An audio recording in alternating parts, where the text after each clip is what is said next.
우리가 방금 불렀던 찬송가처럼 하나님의 말씀은 달고 오묘합니다. 하나님의 말씀이 달고 오묘하다라는 것은 하나님께서 그 말씀을 깨닫게 해주시는 만큼 우리가 그 하나님의 말씀을 이해할 수 있기 때문이죠. 그래서 날마다 그 말씀을 볼 때마다 늘 새롭고 늘 은혜가 됩니다. 그래서 우리는 하나님의 말씀을 한 절 한 절을 이해하고 또 깨닫게 해달라고 하나님께 늘 구해야 합니다. 그래서 우리가 하나님의 말씀을 읽을 때에 우리에게 익숙한 본문을 그저 지나갈 때가 있습니다. 예수님께서 이렇게 행하셨고 또 제자들이 이렇게 행동을 하였고 또 여러 기적들이 이렇게 지나갔구나라고 그냥 지나치는 경우가 있습니다. 오늘 본문도 우리가 잘 알고 있는 본문이죠. 예수님께서 물 위를 걸으신 사건입니다. 제자들이 배를 타고 가버나움으로 가는 길에 큰 바람을 만나서 그들이 곤욕을 치릅니다. 그때 예수님께서 물 위로 걸어오시는 것을 보고 제자들이 두려워했습니다. 예수님은 두려워하는 제자들에게 내니 두려워하지 말라라고 하십니다. 그리고 제자들은 예수님을 이신 것을 보고 기뻐하여 그대로 영접한다라는 것이 오늘 본문의 내용입니다. 우리는 이 사건을 통하여서 역시 예수님은 능력의 예수님이십니다. 여러분 물 위를 걸으시니 정말로 놀라우신 분이 아닌가라고 생각하고 넘어갑니다. 그렇다면 우리가 생각해 보아야 할 것이 있습니다. 예수님께서 능력의 예수님이다라는 사실을 제자들과 우리에게 알려주시기 위하여서 물 위를 걸으셨습니다. 이미 예수님께서 행하신 여러 가지 일들로 인하여서 제자들과 그리고 우리들은 그 예수님이 능력의 예수님이시며 하나님의 아들이심을 알고 있는데 굳이 예수님께서 이 물 위를 걷는 사건을 통하여서 예수님께서 능력의 예수님이다라는 그 사실을 왜 보여주셔야만 했는가를 우리가 살펴봐야 합니다. 그래서 오늘 이 시간 예수님께서 이 물 위를 걸으시는 일을 통하여서 우리에게 무엇을 말씀하여 주시는지 함께 나누고자 합니다.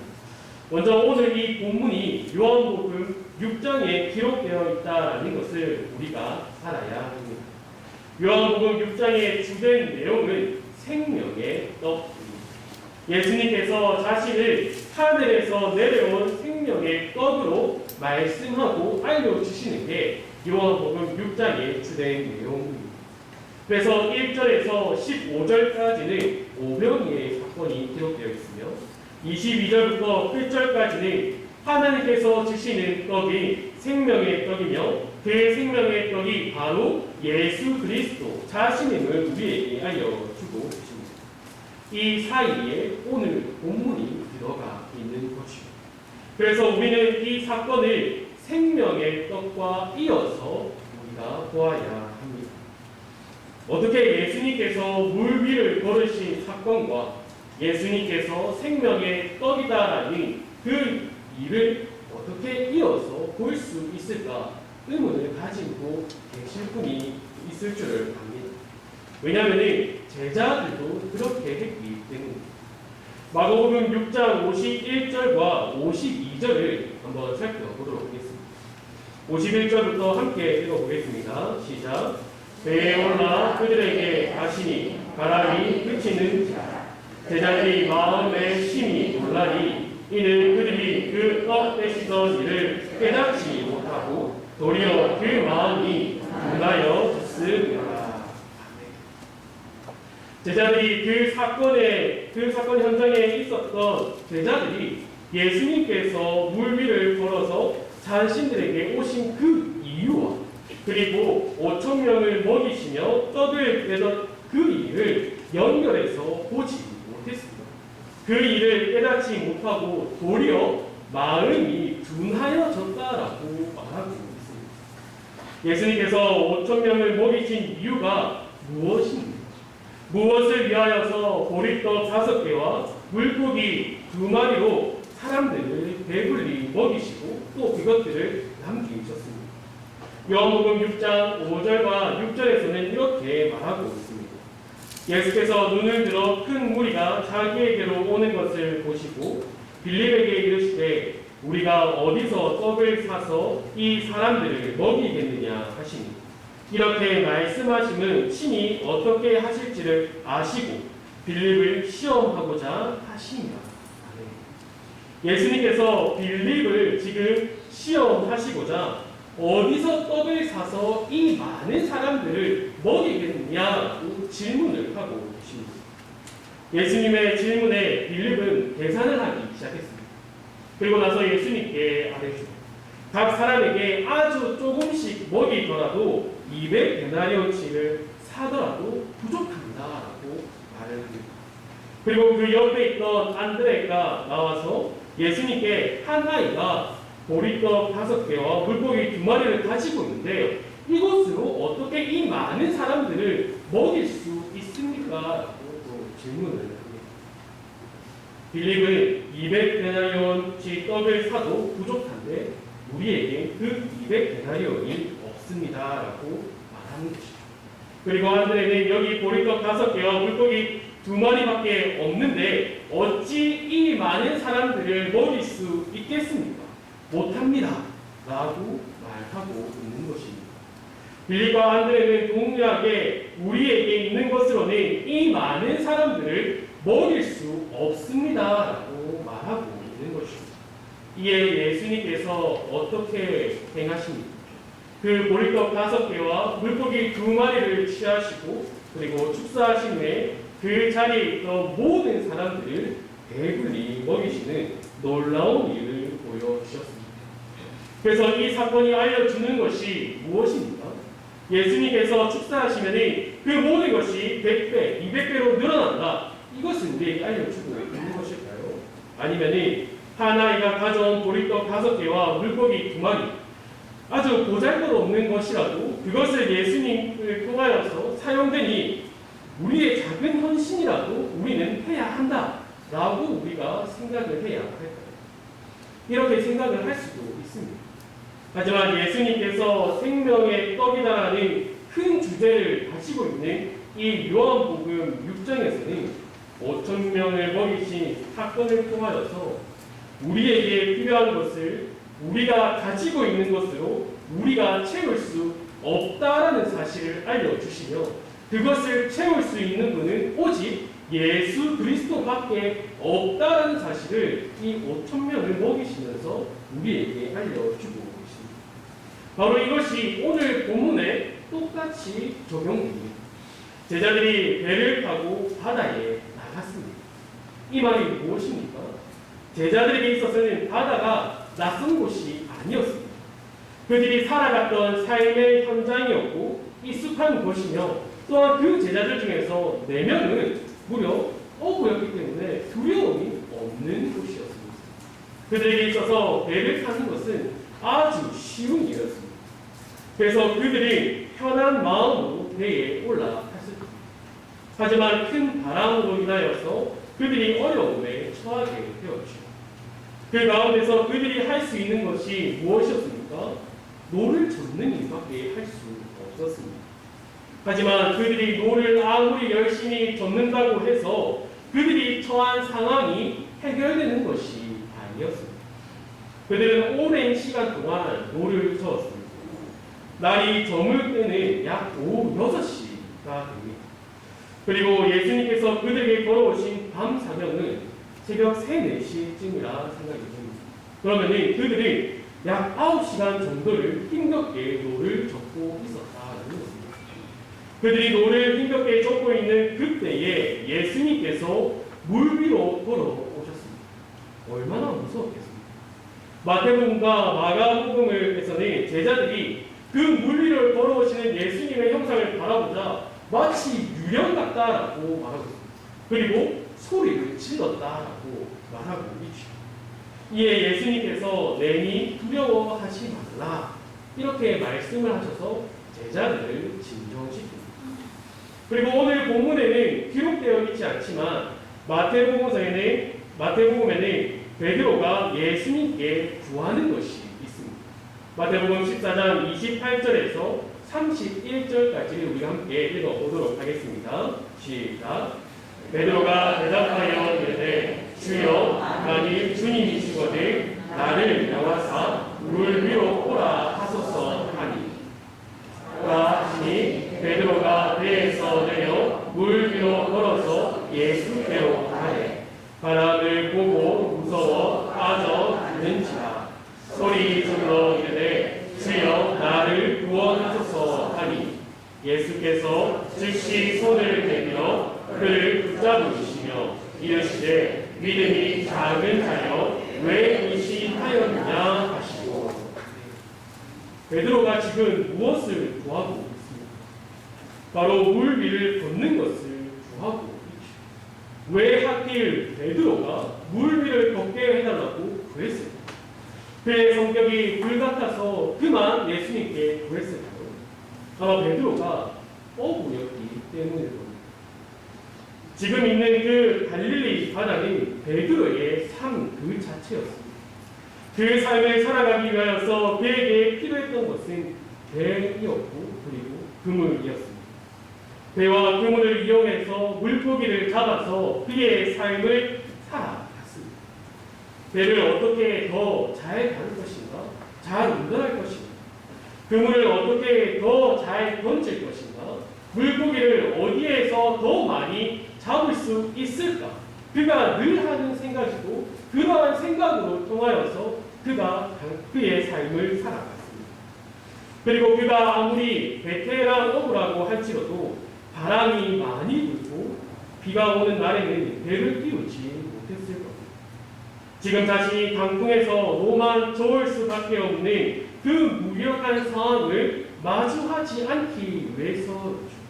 그런데 예수님께서는 배도 없이 물 위를 걸어 오셨습니다. 그리고 자신이 무기력할 수밖에 없는 그 상황이 예수님 앞에 오히려 무기력해진 그 모습을 보았습니다.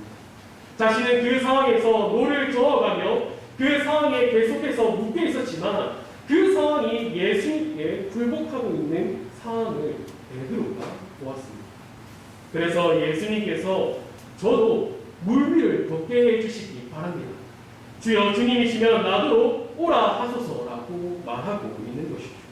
그리고 예수님께서 오라라고 하신 그 말에 베드로가 걸어갑니다. 그 물 위를 걸어갔습니다. 하지만 곧 바람으로 인하여서 그가 놀라 빠지게 됩니다. 이것이 무엇을 말합니까? 예수님께서 오라 하시고 그 베드로가 그 명령에 예수님께 받지만 여전히 그 강풍이 있다라는 것입니다.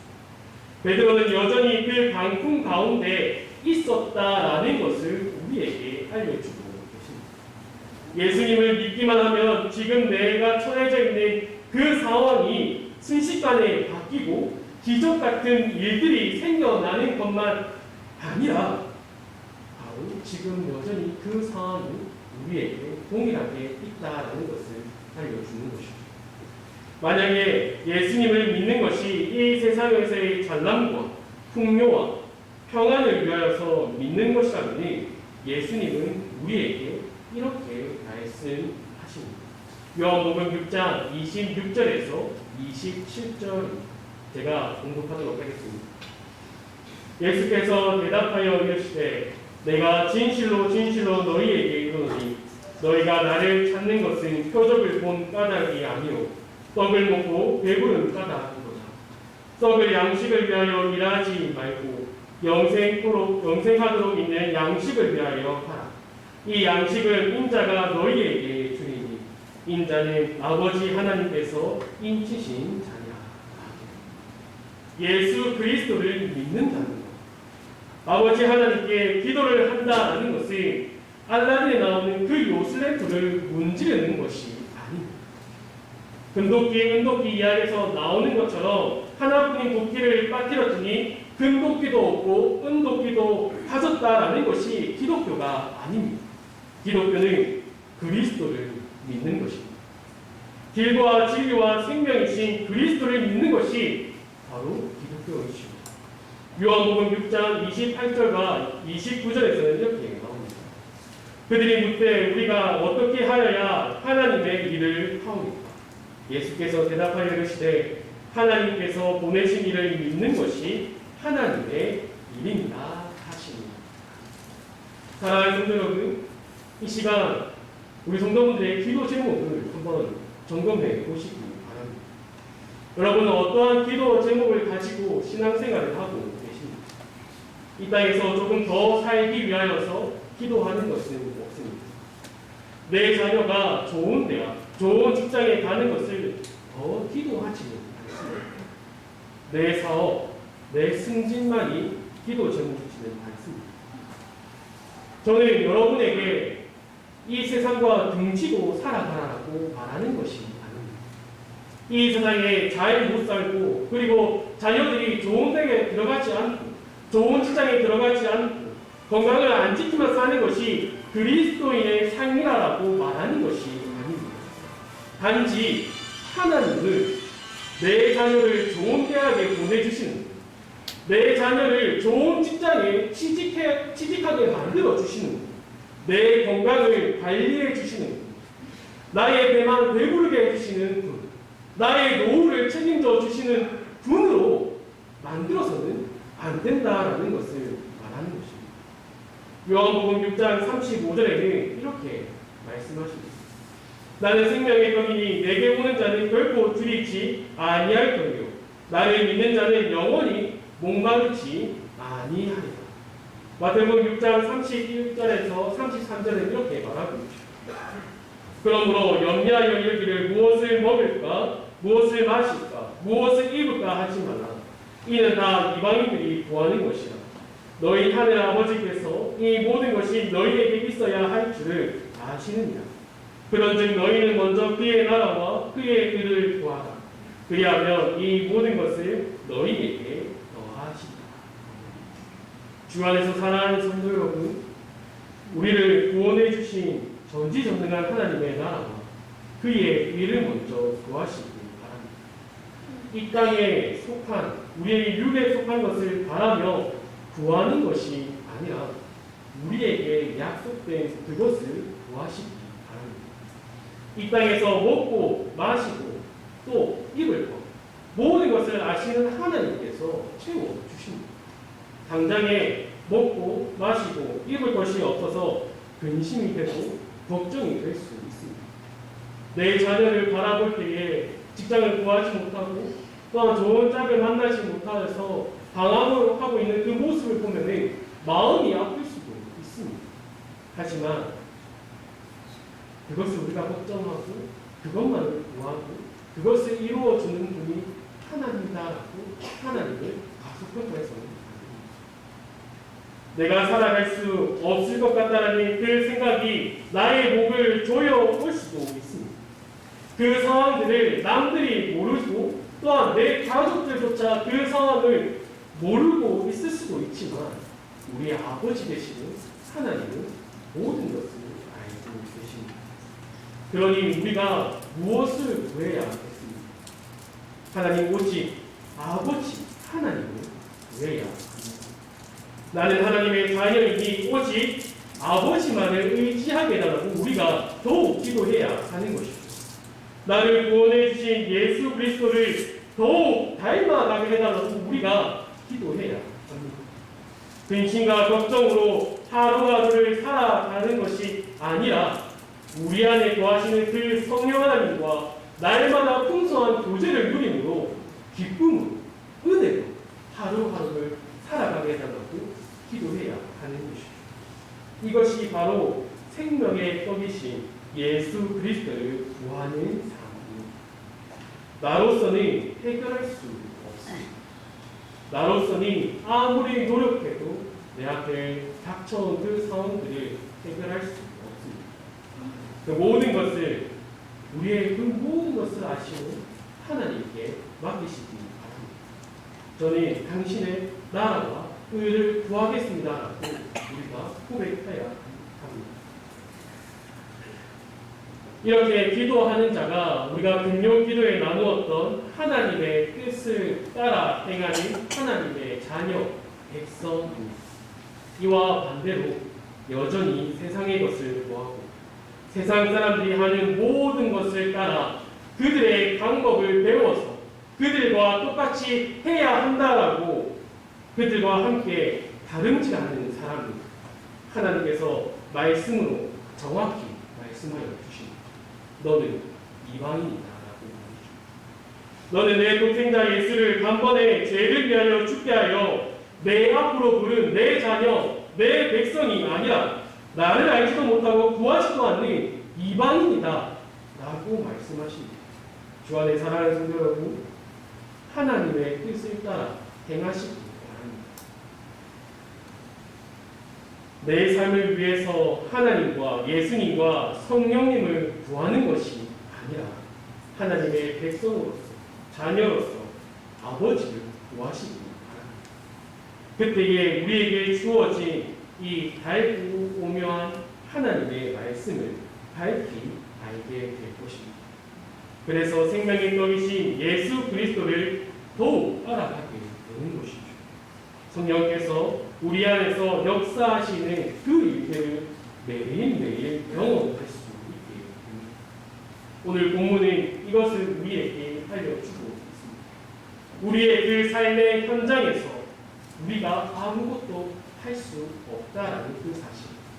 그 현실에서 우리가 해야 하는 것은 세상 사람들과 같이 가장 좋은 방법을 구하고 가장 좋다라고 말하는 것들을 구하는 것이 우리의 삶이 아니라 오직 생명의 떡이신 예수님만을 구하고 하나님을 의지하는 것이 바로 하나님의 자녀, 백성의 본분이다라는 것을 우리에게 알려주고 있습니다.